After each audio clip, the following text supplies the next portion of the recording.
François Bon, atelier d'écriture, un cycle qui s'intitule Boost. On est le 8e, plus un prologue, ça fait 9. Vous savez que depuis quelques séances, le principe c'est toujours le même, une vidéo où je me contrains, que ce soit en 20 minutes, une proposition d'écriture que vous m'envoyez votre contribution par mail pendant toute la semaine qui suit. Ensuite, on passe à autre chose. L'idée, c'est que, quelles que soient les tâches, quels que soient les boulots d'écriture par ailleurs, quelle que soit la dispersion ou le fait qu'on écrive peu aussi, eh bien, on puisse là attraper ça et partager, et que la diffraction de toutes ces autres contributions autour de la vôtre, avec la vôtre, dans le PDF collectif, donne une idée de possible d'ampliation, de ressaisie personnelle. Peut-être qu'aujourd'hui, on va faire un peu différemment. Ça va être un peu plus de boulot pour moi, mais là, je voudrais qu'on soit sur une séquence d'une dizaine. Henri Michaud dirait des arrachements. Pourquoi pas ? Je vais m'en expliquer. Mais peut-être que le premier jour, là, en 20 minutes, vous m'en ferez 3 ou 4. Et puis que 48 heures après, vous en rajouterez 2 ou 3. Eh ben moi, je les rajoute dans le PDF. Ça vous va comme contrat ? Oui, si on secoue à chaque fois la consigne, la routine même d'écrire, on a plus de chances que les textes, on les garde là dans cette vivacité inouïe qui est la marque de ce cycle. Je n'en reviens pas. Et puis pour moi, le fait que tous ces textes me passent entre les mains, quel bonheur. C'est une relation complètement différente. Alors, on a travaillé sur la peur, on a travaillé sur tenir tête, on a travaillé sur le cri, et on a rejoint Henri Michaud pour ce texte. Là, c'est la biographie de Jean-Pierre Martin. J'allais dire des livres-outils, des livres qu'on a toujours à côté de soi et qui servent là, à se réimmerger là, dans le temps même, les conditions de l'écriture, les balades que fait Michaud au moment là, où il écrit tel ou tel texte. Mais c'est pas de la biographie qu'on va partir, c'est juste parce que là, moi, je viens de passer une petite heure dedans sur cette période des années 1968 et 1973 à Michaud, que je suis tout surpris de découvrir avoir mon propre âge. Alors on l'avait rejoint l'autre jour sur ce texte Les Ravagés, un texte repris 20 ans après, depuis des visages qu'il écrivait d'après des peintures faites par des patients d'un établissement psychiatrique vers Lausanne. Mais cette reprise 20 ans après, cette décantation, là on avait ce surgissement des visages tout près de nous, et évidemment à repartir là, on prend du risque, et l'écriture risque, je crois que c'est aussi ce qu'on peut attendre d'un atelier d'écriture, c'est-à-dire ce petit noyau de vibration qui fait que si on le rejoint là dans ce risque instant, dans cette brièveté, eh bien, la part quotidienne, lente, qui se déploie pour chacun dans l'espace solitaire de l'écriture, eh bien, on l'aura armé. Et là, je crois que c'est ce qui donne sens là. Alors, ça donne sens, eh bien, venez, ne restez pas à l'écart. Les vidéos sont beaucoup plus vues, 5 fois, 6 fois vues, plus que les contributions que je reçois. Quel dommage. Donc, la porte est ouverte, les fenêtres, les lucarnes. C'est ça la magie du web. Donc j'avais envie de revenir à Henri Michaud, parce que cette séquence sur visage, c'était beaucoup plus que se saisir d'un thème. C'était découvrir le parcours d'un homme, et puis justement cette idée-là de texte qui, 20 ans après, revient visiter un surgissement qui était là, dans l'intuition, dans l'arbitraire, mais qu'on n'avait peut-être pas épuisé. Et pour moi, là, dans ce cycle, dans ce qu'on explore dans une séquence continue où la notion d'intensité est centrale, je voulais rajouter un autre élément. Cet autre élément, bien sûr, c'est ce qui permet de constituer le cri, le tenir tête, le visage en récit, et bien sûr, c'est le temps. Alors, bien sûr, j'ai rouvert mon tome 3 là, du Pléiade Michaud. J'étais en quête de temps, il y a un texte qui s'appelle Document D9, par exemple, qui pour moi est un petit peu fétiche. Et en 1973, Michaud publie chez Gallimard un recueil. Un recueil qui n'est pas forcément au premier plan, parce que ça s'appelle Moment, traversée du temps. Donc pile le titre de ce que je souhaitais là pour notre expérience, mais qui comporte des explorations faites dans d'autres livres, qui entre Émergence-Résurgence jusqu'à Poteau d'angle dans cette période. C'est une espèce de recomposition permanente. N'empêche que, dans ce moment traversé du temps, les titres, par exemple, 5, ça s'appelle Apparition, Disparition. Le 4, ça s'appelle Ligne, uniquement travaillé sur l'idée de ligne, ennoblée par une trace d'encre, une fine ligne, une ligne où plus rien ne pue. Pas pour expliquer, pas pour exposer, pas en terrasse, pas monumentalement, plutôt comme par le monde, il y a des anfractuosités, des sinuosités, comme il y a des chiens errants, une ligne, plus ou moins une ligne. Et un autre qui s'intitule Ombre pour l'éternité, dans la ville aux palais aveugles, isolée, impérative, des cheminées interminables pareilles à des noms babyloniens de mornes excessive cheminée. Et puis Feynman, c'est le même titre que la chanson de Bob Dylan, Ballad of Feynman, juste 2-3 ans plus tôt dans Blonde on Blonde. Et puis donc cet endroit où Michaud part sur lieu, moment, traversée du temps. Alors ce qui est fort dans ce livre, juste avant, il y a un ensemble qui s'appelle « Vers la complétude ». Et « Vers la complétude », c'est simplement est-ce que je peux désigner la pensée ? Est-ce que je peux désigner la pensée où, dans son aspiration aux mots, les mots ne la règlent pas et elle cherche à passer outre à ce qui s'en dépose par les mots, et que c'est ce mouvement inarrêtable à recommencer sans cesse qui serait l'écriture, mais où l'essentiel, la pensée, passe avant, doit se faire reconnaître dans l'écriture, au-delà des mots qui la signent et qui, eux, sont évidemment des instants arrêtés de langage. La grande flaque de l'intelligence s'est tendue sur le monde inerte, apaisé, sans compétition, sans griffe, sans ambition, en voie de rencontre, embrassant, embrassé. Monde, perdu les outils, retrouver la semence, le comble m'appelle, seulement le comble, universel bras qui tiennent tout enlacé, univers donné par dépouillement.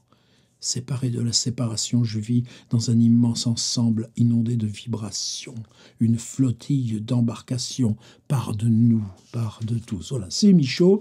Incitation donc à aller relire Moment traversé du temps, et le chapitre là qui vient non pas en conclusion, mais le dernier s'appelle Yantra. Il est dédié comme Moment traversé du temps à Micheline Phan Kim, Kimchi, son prénom vietnamien, et c'est une grosse vingtaine de définitions de moments. Au départ, on est dans quelque chose de général, dimension qui distend, qui augmente, qui en largeur s'étend, m'étend. Qu'est-ce qui arrive, qui dérive? Musique qui me bague, qui me baigne, la tête pleine d'aube, j'avance poussant des portes sans battant. Et puis, après ce travail-là, où il est question d'appréhender de façon abstraite le flux sans fin, repoussant les restrictions, les délimitations, planifiant, mausolée qui en plus coulerait sur ondes proposées, ondes de moi, ondes de soi, ondes voyageant sur des ondes. On a 19 fragments, je ne sais pas s'il faut appeler fragments, parce que parfois c'est une ligne, un moment, lendemain de grands moments. Parfois c'est 2 lignes, un moment qui va tout changer, un moment incomparable. Parfois, c'est 2 fragments de paragraphes brefs, un moment glissant, un moment perdu de vue, un moment revient, paragraphe, un moment déjà reparti. D'autres fois, c'est un bloc qui peut faire 3 lignes, plus tenu, serré, compact. Un moment sur place, un moment du commencement du déplacement de soi, un moment remue de fond en comble, découvrant un moment noir. 19 passages, arrachement, éclat, émergence, résurgence, apparition, pour garder le vocabulaire de Henri Michaud. Un moment repasse, s'abandonne, s'aligne, un moment après, un moment s'enfonce, un moment par an, un moment à revoir, un moment encore. Chaque fois, la définition abstraite, construite après ligne, de ce qu'est la spécificité d'un lieu isolé du temps. Pardonnez-moi le paradoxe. Lieu isolé du temps, d'un temps sans bord, d'un temps séparé, d'un temps qu'on garde comme n'étant pas dans la continuité du temps qu'ordinairement on traverse. Et est-ce qu'il y a là, quoi que ce soit, qu'on puisse rapprocher de choses autobiographiques, comme on en a dans la biographie? Les choses autobiographiques ne manquent pas dans Michaud. Cette même époque, ils font un voyage en Inde avec Micheline Van Kim. Là, je relisais un voyage en Espagne. Là, on a hôpital parce qu'il avait eu le bras cassé. Oui, mais là, moment, non, on est séparés de tout ça. Et pour moi, là, ce serait la demande, aujourd'hui. Si on part cette idée de moment, d'instant séparé de la continuité, est-ce qu'on peut balayer en flashback mental, en remontant même très loin, jusqu'à l'enfance? Ça peut être simplement une question d'odeur, une question de lumière, une question de lieu, mais une question d'événement.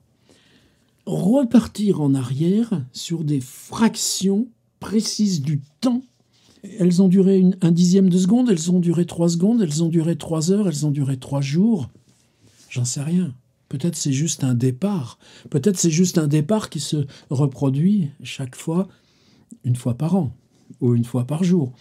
Peut-être c'est lié, là, au changement de saison, aux arrivées, au retour.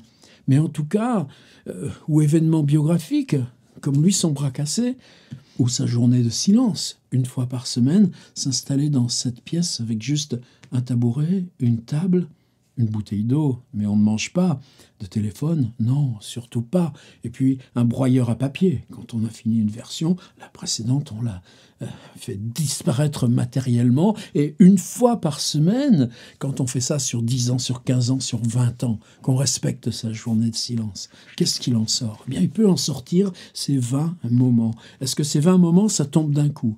Non. Peut-être que là, moi je termine, et puis vous, 20 minutes, vous allez sortir 3 de ces moments qui vous reviendront. Et vous me les envoyez. Mais après-demain, ou demain, ou ce soir, ou cette nuit, d'avoir écrit ces 3 ou ces 4 moments font que vous allez pouvoir en écrire 2 autres.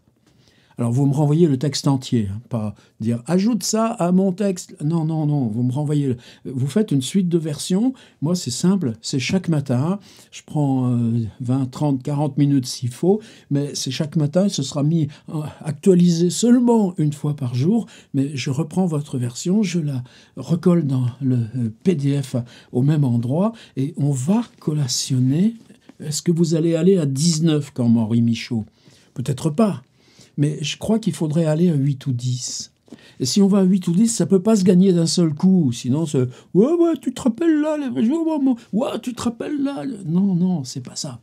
Alors par contre, attention, je sais qu'il y a toujours, quand on fait des ateliers collectifs comme ça, des grands traîtres de consignes. Alors les grands traîtres à la consigne, aujourd'hui, ça ne passera pas. Les traîtres à la consigne, je veux dire quoi? Il est strictement obligatoire. Alors, traître à la consigne, ça voudra dire quoi? Il est impossible d'interpréter de façon biographique la définition de l'instant, du moment que vous allez me donner. Ce moment, on va le traiter abstraitement. Michaud écrit dans « Moment, traversée du temps » sur la ligne, sur le surgissement de la pensée, sur apparition, disparition. On n'a strictement aucune possibilité de rejoindre la qualification extrêmement précise du temps, du moment que vous allez cueillir, arracher, faire surgir, ou résurgence, ressurgir, toujours ce vocabulaire de Michaud, on va rejoindre Henri Michaud. Et dans ce rejointement d'Henri Michaud, on se place à l'endroit où pour lui, là, c'est ce que je lisais tout à l'heure dans Jean-Pierre Martin, en mai 68, il va se balader là, dans les Sorbonnes et autres, et il aperçoit sur un mur un tag, et le tag, c'est un vers, quelque chose qu'il avait écrit et qu'on a mis là, en plein, là, dans le bouleversement. Et Michaud le prend avec un petit sourire. Voilà pour moi. Donc, une modification de notre routine. Là, du samedi au vendredi, vous pouvez me faire plusieurs envois. Après, j'arrêterai. Hein. Moi aussi, il faut que je tienne le coup. Mais 3-4 moments, et puis 2 jours après, 3-4 moments, et si vous pouvez aller à 15 ou 19, allez-y. Et ces moments, absolument impossible de les relier à un contenu, même qu'on puisse simplement supposer ou imaginer qu'il soit biographique. On est dans des définitions abstraites du temps, mais si on prend le temps en le séparant du biographique, on a une matérialité du temps. C'est du temps qui suinte dans les mains. C'est du temps, si on le malaxe, il est compact, il est solide. C'est ces fragments de temps qu'on prend et qu'on ramène à soi-même dans ces bribes de paragraphes, 3 lignes, 4 lignes, des blocs séparés qui définissent le moment. S'il vous plaît aussi, aidez-moi pour la mise en page. On reste dans du simple. Paragraphe temps. Mais chaque paragraphe ramené, c'est un moment spécifique. Est-ce qu'on est capable de reconnaître 15 intensités différentes, 15 intensités séparées, 15 intensités particulières, précises du temps? Et ça, il n'y a qu'à piocher dans ce dont on est porteur, chacun de nous, de sa biographie. C'est difficile? Ouais. Mais revenez à la structure logique. On vient de travailler sur la peur, le cri, le tenir tête, le visage. On était dans de l'intensité séparée de toute durée. Aujourd'hui, on reprend cette intensité, mais on la trappe en ce qu'elle a été aussi, traversée du temps. Moment, traversée du temps, c'est le titre d'Henri Michaud en 1973. Bien sûr, lisez là, les 19 façons qu'il a, lui, de rendre compte de ces moments. Et on est parti pour Boost 8.